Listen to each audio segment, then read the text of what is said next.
I've watched you. Sometimes our people disagree with you, but I mean, I understand some of your approach. I mean, sometimes we take a hard bite. It helps us as politicians. Nowadays, when I listen to you, I even panic. Why? Hey, Why do you panic? The way you, Papa, you know Papa. Figuratively, he bites as hard as he can. Okay. And of course, when he puts his fangs into you, you certainly feel it. I think it prickles. Watch Johnny's bite.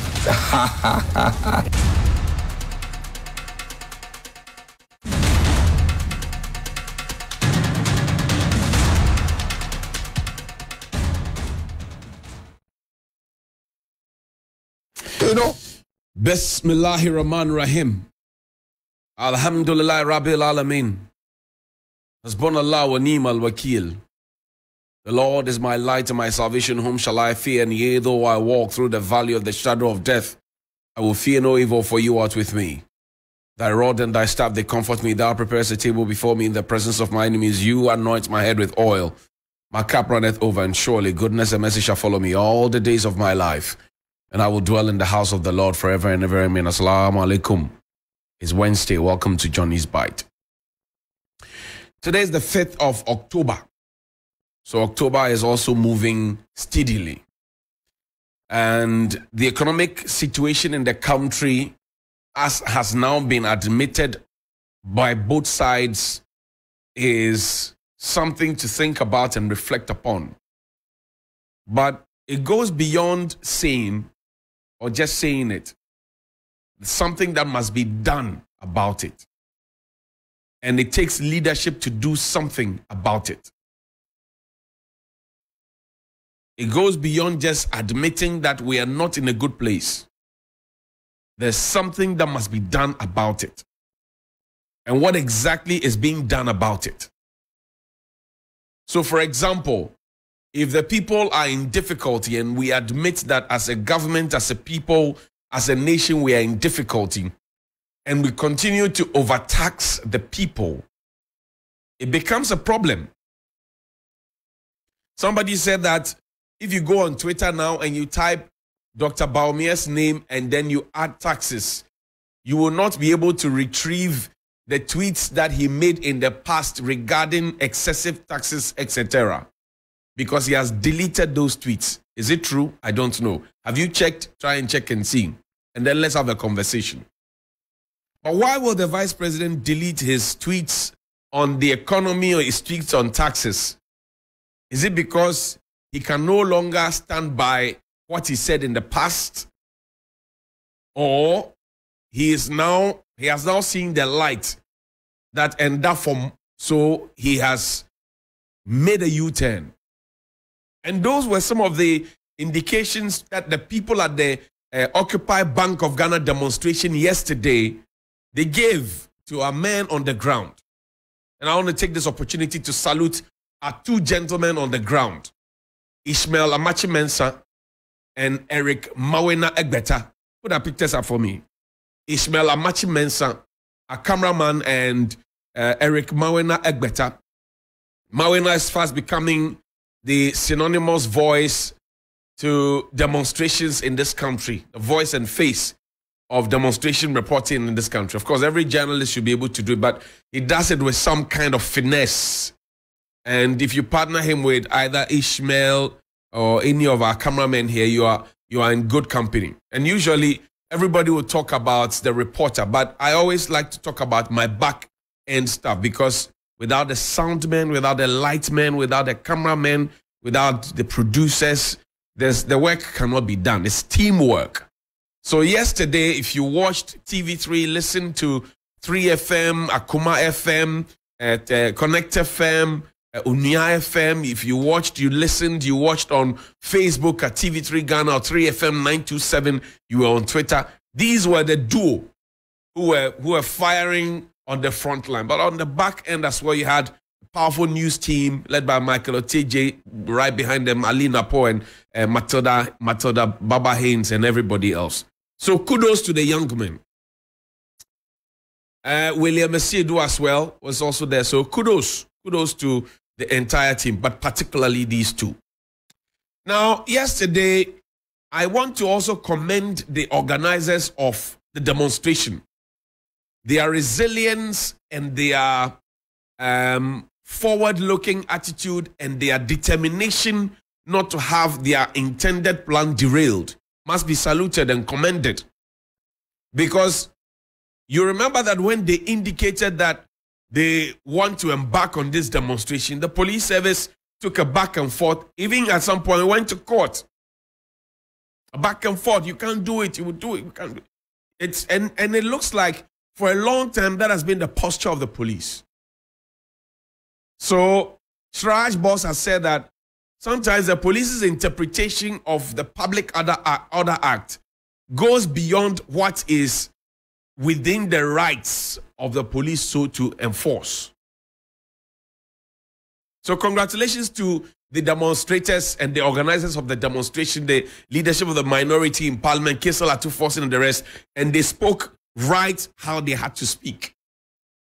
Sometimes it's bitter, but you have to speak. I want to also commend the police. Yesterday, they did largely a professional job as compared to, put the IGP's video up there. Largely professionally, they did, a great job compared to the first day of Occupy Julobi House, where they misconducted themselves. They did a very beautiful job yesterday. So yesterday, the Inspector General of Police, Dr. George Akufu Dampare, had cause to go there to go and congratulate the police, men and women who were on the ground, who had stood with the demonstrators right from morning till late. He didn't need the regional commander to give him a briefing or report.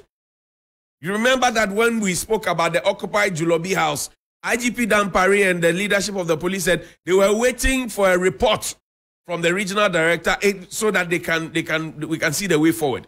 But yesterday he went there. The story was good. There was a good story to tell.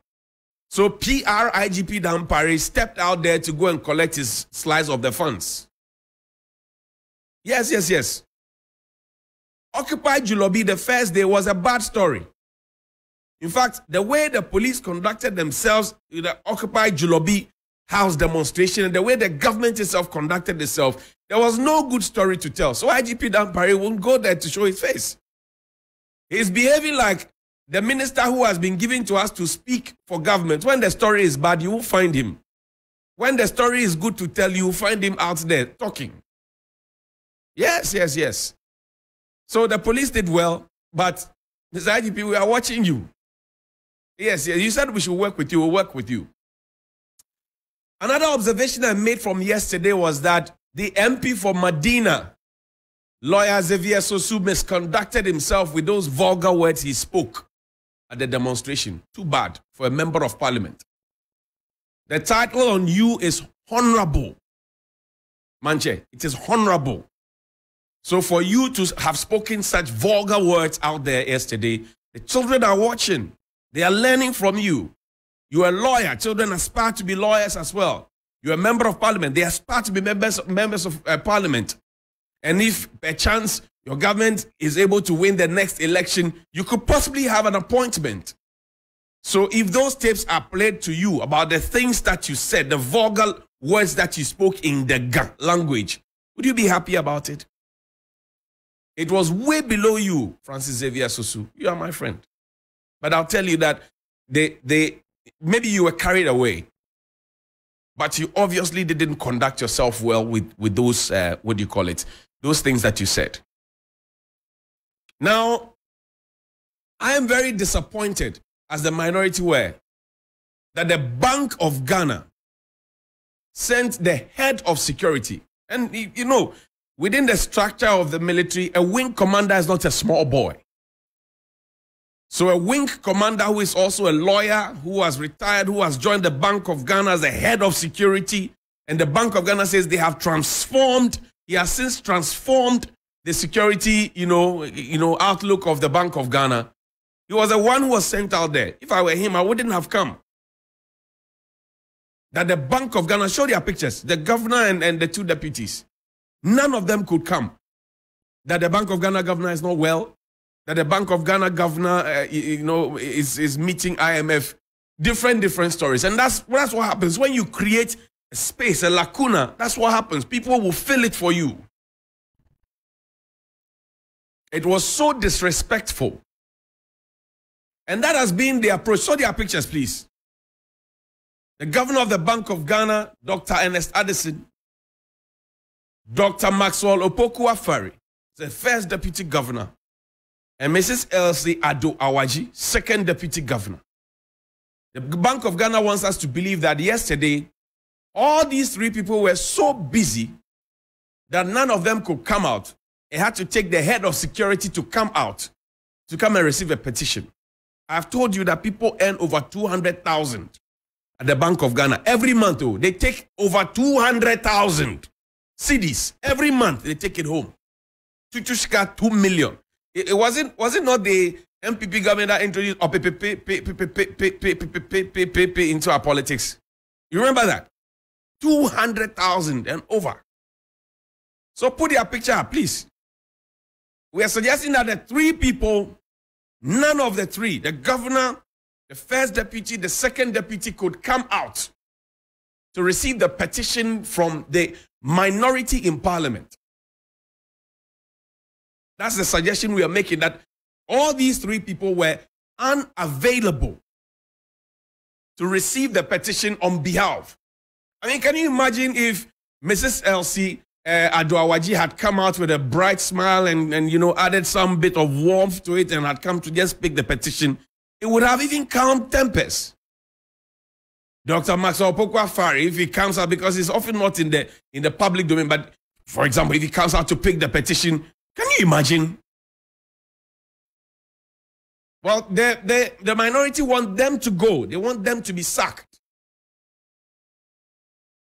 But you see, I'm not surprised that the Bank of Ghana is doing this. Before we go to that video, show me the Bank of Ghana board. Because these three don't work alone. They don't work in a vacuum. They work with a board. Show me that one. So you have at the top three. Then you have all these fine individuals. I'm told Dr. Charles Dubois left along the way. But you have all these individuals. Show all of them. We have seen the governor already. So scroll up so that we can see the others who are down there. Right? They are all part of what's happening at the Bank of Ghana. And the interesting thing is that 60.8 billion loss was declared by the Bank of Ghana. 60.8 billion, not their pocket money. 60.8 billion, not from their own coffers. 60.8 billion, not from their family inheritance. It is 60.8 billion of the money belonging to the people of Ghana. And yesterday, when the people of Ghana massed up at the Bank of Ghana and they wanted audience to be heard, they sent a security man to come and pick the petition. That is how disrespectful we have become. Take me to the United Kingdom. You didn't hear us. We came to air our grievances, but you've not heard us. Hello, sir. Can you listen to us, please? Can you listen to us, please, sir? You don't need to have any requests. You didn't listen to us, please, sir. I've sat down with you before. Sir, you've not listened to us. You've not listened to us. You're going through the back door. You're going through the back door. We're going through the back door. You're going somewhere, so you still don't have time for your citizens. Your citizens are here to address you. You are literally leaving. You are leaving. You are leaving. Hello, sir. Hello, sir. Don't sit down. Sir, talk to us. Sir, we came to meet you. Sir, talk to us before you leave. This is not right. We came to meet you. This is not right. We came to meet you. The High Commissioner, you are not leaving. You are leaving through the back door. You are leaving through the back door. This is what you guys are doing. You are leaving through the back door. This is not right. No, this is not right. We deserve better. Look at how she's leaving. Everybody, look at how he's leaving. They don't care about you. They don't care about you. They don't care about you. They don't care about you. They don't care about you. See. And as I was saying, police officer. That was His Excellency Papa Uswan Kuba, a very fine politician while he served in Parliament. I don't know what has changed.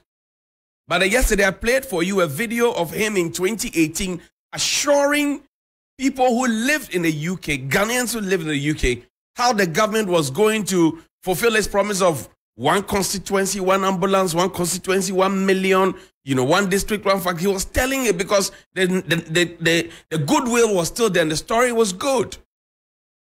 This was after the Occupy Jullobi House demonstration in Accra. Some MPP people, MPP UK executives had also marshaled people, and they went out there to do a counter demonstration. And then these young people you see here, they said, no, what you're doing there doesn't reflect the actuality. So they also went there to speak to the High Commissioner and to also, present a petition. He didn't stop to listen to them. He walked away, as I've showed you. Sat in his vehicle and walked away.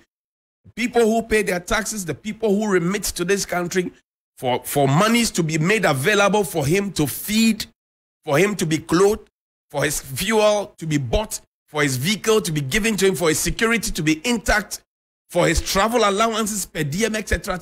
He failed to listen to them. And that has been the posture of this government. Remember the Ashanti region, school feeding caterers. They went to see the regional minister, Simon Osei-Mensah. You saw the attitude.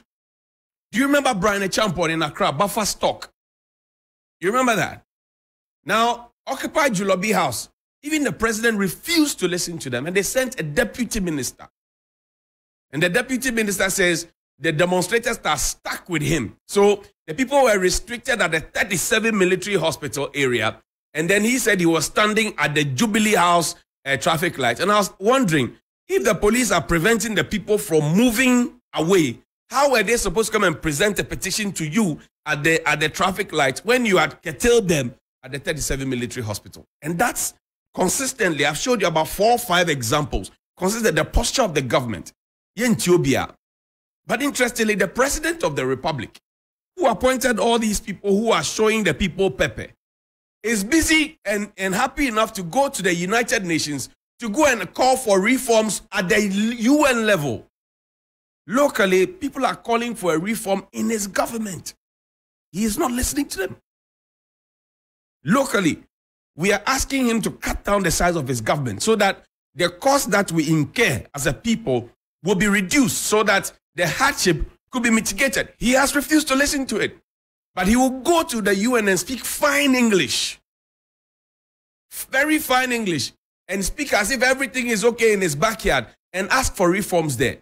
So he's asking for reforms, but he's refusing to undertake reforms. Ajana 1, Ajana 2. Principle.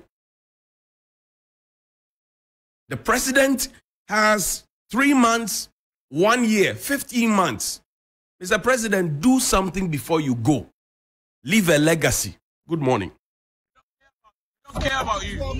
They don't care about you. And figuratively, he bites as hard as he can. Okay. And of course, when he puts his fangs into you, you certainly feel it. I think it prickles. Watch Johnny's bite. Where they their money? Government nyash, something they there.